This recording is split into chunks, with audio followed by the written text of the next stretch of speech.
Ben, la première fois que j'ai rencontré Daniel, il avait 17 ans. C'était notre premier choix de repêchage dans l'été. Il arrive au camp, et j'ai vu dans le vestiaire, et je pense qu'il a peut-être pesé 145 livres.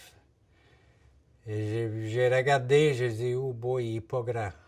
Euh, il est rendu sa glace. Il connaît un camp ordinaire. Pas un recrue, mais comme beaucoup des recrues, là, il essayait de trouver son beat, de trouver ses moyens, puis tout ça.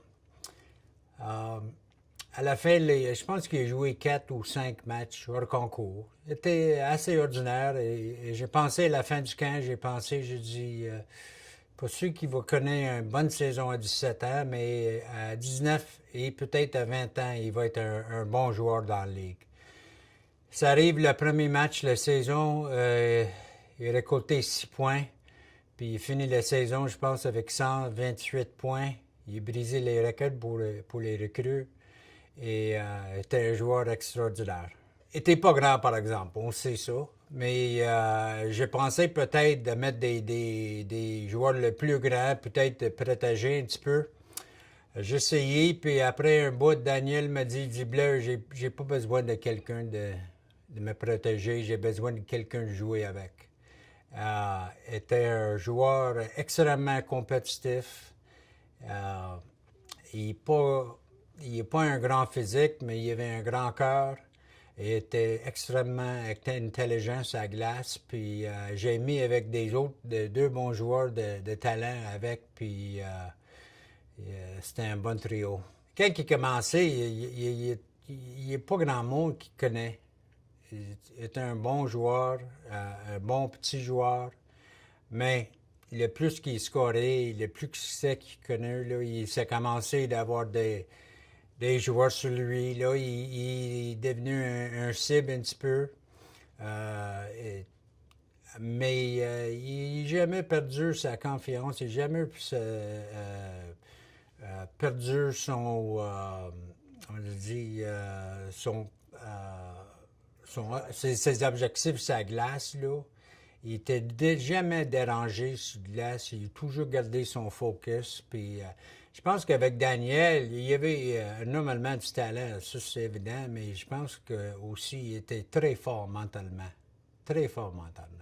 On avait une bonne équipe à Drummond, Denis Gauthier parmi des autres, puis je pense que notre grande rivalité cette année était les Bisons de Granby. Michel Terrien était l'entraîneur, puis Granby avait une équipe très physique avec Jason Doig, avec Georges Larac, Grand-Pierre, puis je pense que ça va être un gros test pour Daniel dans un match très physique, mais c'est pas dérangé du tout. Il a joué son game. Et je pense, là que j'ai vu le Giden, je pense qu'il est capable de jouer un niveau plus haut que. Il était capable de jouer dans la Ligue nationale. Comme je dis, il n'y avait pas de peur du tout. Il était extrêmement compétitif, était très, très, très bien à l'aise dans la situation. Ben, dans ce temps, quand je quittais d'être entraîneur à Drummond, je suis rendu avec, comme dépisteur avec les Coyotes de Phoenix, dont j'ai connu Daniel très bien. Phoenix, cette année, ils ont eu 2 choix dans le premier round. Le premier choix, ils ont pris un grand défenseur dans l'Ouest. Et je pense qu'ils ont eu. Le deuxième choix était le 20e pick. Et je sais que le recruteur-chef, Bill Lesuc, il est bien aimé Daniel, bien aimé son style de jeu, la vitesse. Et ils ont décidé de prendre Daniel avec le deuxième choix. Je pense le fait que j'étais là et j'ai connu Dan extrêmement bien, là, c'est sûr, ça l'a aidé. Ben, il voulait connaître son caractère, le genre d'homme qui était, son force de caractère, beaucoup des choses. Ils ont connu comme un joueur. Là, ils ont voyé assez du temps sur la glace. Ils ont suivi beaucoup, beaucoup des matchs l'année de son repêchage. Puis moi, j'étais capable de parler de son caractère, son force de caractère, toutes les affaires hors de glace, ses habitudes d'entraînement, des affaires de la même. Et tout le monde, il y avait même beaucoup du monde qui disait, oh boy, Daniel Brière dans le premier round, il n'est pas gros pour la ligue, il va connaître des misères, puis tout ça, mais ça a pris un peu du temps. Il a connu des difficultés au début. Il y avait des blessures, des commotions cérébrales, des choses de même. Ça a pris un peu du temps pour s'adapter à la Ligue. Il a passé du temps dans la Ligue américaine. Et pour ces 2, 3 années, surtout avec les Phoenix, les Coyotes, là, c'était difficile pour lui. L'équipe, les Coyotes, ils ont mis sur le bel étage et il y avait une grande chance avec les Sabres à Buffalo. Puis quand il est arrivé avec Buffalo, il a pris sa confiance. Ils ont donné beaucoup de chances de connaître le succès. Je pense depuis qu'il est rendu à Buffalo, là, il est devenu tout un joueur de hockey dans la Ligue nationale. Ben, c'était un temps difficile à Phoenix dans ce temps-là. Il y avait un changement de propriétaire. Il y avait un changement de gérant général. Bobby Smith était le DJ à Phoenix. Il a bien aimé Daniel. Il y avait beaucoup de patience avec. Et quand l'équipe était vendue, Wayne Gretzky est arrivé comme DG et il a mené son équipe de direction. Et ils ont pas connu Daniel comme j'ai connu ou Bobby connu. Puis je pense qu'ils ont pas eu la patience avec Daniel que peut-être Bobby et l'ancienne direction à eux. Puis malheureusement, ils ont mis sur le bel étage et probablement c'était une des grosses erreurs de l'équipe ou la direction de Wayne dans ce temps-là. Quand tu vois que Danny a fait après qu'il est arrivé à Buffalo, par exemple, il aurait peut-être mieux de garder puis de donner un peu plus de temps. Ben, la chose importante, comme je dis, quand il a commencé à Phoenix, il a commencé dans la Ligue américaine. C'est pas facile pour un jeune joueur de jouer dans la Ligue américaine. C'est très compétitif. La seule chose, j'étais capable de parler avec, de garder votre confiance d'âme, lâche pas, c'était plus mental que des affaires de sa glace. Danny, il avait toujours le talent pour jouer dans la Ligue nationale. Il y avait toujours une question de son gabarit. C'est normal. La seule chose que je peux te donner, juste de donner, donner l'encouragement, quelqu'un de parler avec, de garder son moral, des affaires de même. Danny, c'est un kid extrêmement gentil. Il était un gars un peu tranquille, mais était un leader dans la chambre. Quand Danny disait quelque chose, surtout à Drummond, les gars dans la chambre, ils ont écouté.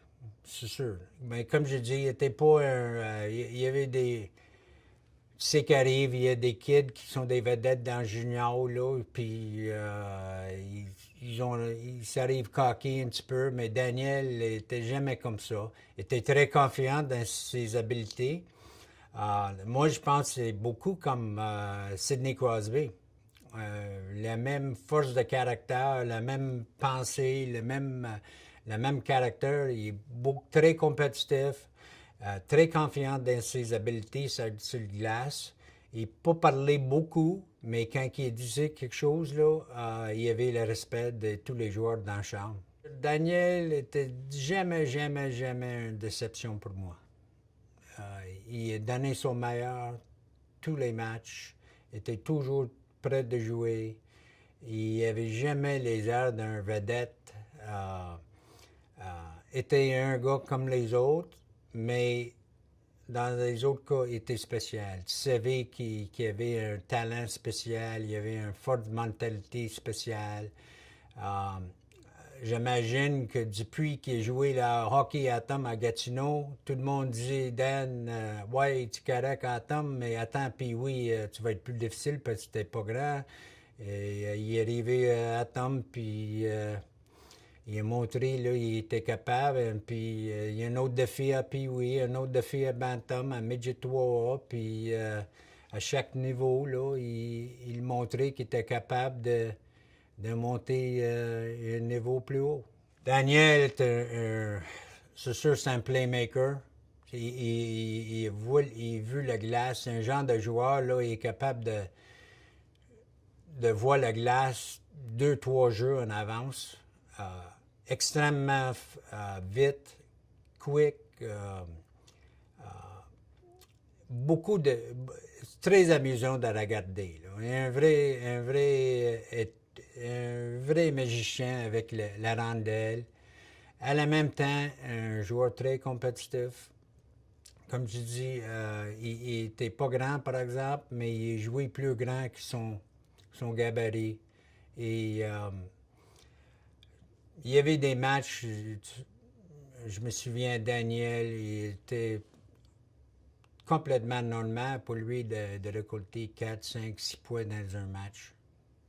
Il a dominé des matchs des fois. Et comme je dis, je suis sûr les partisans de Drummond, là, il était le superstar à Drummond. C'est rare, tu sais qu'arrive un joueur 150 livres, 5 pieds 7 peut-être, il vient sur la glace puis il domine le game. Là, c'était fun, c'est fun de regarder, c'est sûr. J'étais engagé le même temps que Daniel était drafté. J'étais au draft, mais Daniel n'était pas là. Il y avait une question, il n'était pas sûr s'il voulait jouer. Il y avait des rumeurs qu'il voulait aller à un collège américain pour jouer. Et ensemble, comme un groupe, on a décidé de prendre quand même, de prendre une chance dont il n'était pas là. Et nous n'étions pas sûrs qu'il y avait un intérêt de jouer junior, surtout à Drummond, mais on a parlé avec sa famille, on a parlé avec Daniel, puis on a expliqué notre situation, qu'est-ce qu'on peut donner pour lui, puis peut-être 3-4 jours après le draft, il a décidé de venir à Drummond, puis pour moi, là, honnêtement, là, c'était comme un joueur de franchise pour nous autres. Donc, on était chanceux, mais en même temps, chapeau à la direction pour prendre la chance de drafter. Ben, il y avait beaucoup de rumeurs. Il est caché dans l'hôtel, puis il était quelque part, mais moi, j'ai jamais vu Daniel la fin de semaine du draft, là. Il y avait toutes sortes de rumeurs. Daniel, est-ce qu'il est en ville? Il reste à quel hôtel? Qui parle avec? Il va ici, il va là. C'était rumeur après rumeur après rumeur. Moi, je dis à la direction, c'est facile. Si on veut, est-ce qu'on est prêt d'apprendre? Oublie toutes les autres affaires, là. Puis, comme je dis, chapeau à la direction pour prendre une chance et c'est bien marché pour nous autres. Ben, quand j'ai vu dans le gilet, là, le gilet était très grand sur lui. Mais c'était simple. Je pense que Daniel, il y avait quelque chose à prouver. Comme je dis, tout le monde dit, hey, Dan, ça arrive en junior, hey, c'est pas le gabarit pour faire, blablabla. Puis je pense que chaque année que Daniel a joué depuis Atom était un défi pour lui. Et je pense qu'il y avait quelque chose à prouver. Honnêtement, là, il est semblé à l'aise à Drummond. Je ne sais pas pourquoi. Est-ce que c'était la direction, la ville, les coachs, je ne sais pas quoi, mais il est rendu au camp, puis c'était facile d'avoir qu'il était prêt de jouer, il était prêt il y avait quelque chose à prouver des autres. Moi, j'ai coaché, j'étais à jouer avec les juniors en 96. C'était c'était la première saison, la première fois avec l'équipe junior. Il était au camp d'entraînement à Campbellton, Nouveau-Brunswick. Le tournoi était à Boston. Et moi, j'étais l'adjoint. Marcel Como était entraîneur-chef. Et c'est rendu... on a des choix difficiles à faire. Et moi, j'avais Denis Gauthier et Daniel de Drummond qui ont battu pour des positions dans l'équipe. Denis a fait l'équipe, mais Daniel était le dernier recruteur de l'équipe. Lui puis Daniel Cleary. Et je me souviens parce que c'était... Ils ont laissé à moi de dire de parler avec Daniel, de dire qu'il n'a pas fait de l'équipe. Et peut-être, pour moi, c'était comme entraîneur, c'était la chose la plus difficile que j'ai faite dans ma vie dans le hockey. Parce que, honnêtement, j'ai voulu Daniel de faire l'équipe. Daniel était très proche de moi. Le fait que Denis a fait l'équipe, Daniel ne faisait pas l'équipe. La question, est-ce que Denis... quand je retourne dans l'équipe après le tournoi, est-ce que quand Daniel retourne, est-ce que le chimie va être toujours là? Est-ce que Daniel... non, il y avait beaucoup de questions. Et pour moi, là, honnêtement, c'était la chose la plus difficile que j'ai jamais fait dans le hockey. Et le chemin... et j'ai retourné, on a gagné le championnat du monde. Et j'ai retourné avec l'équipe, moi puis Denis. J'ai jamais eu un problème, il était très professionnel. On n'a jamais parlé de ça, puis il a continué de jouer d'excellent hockey pour nous autres.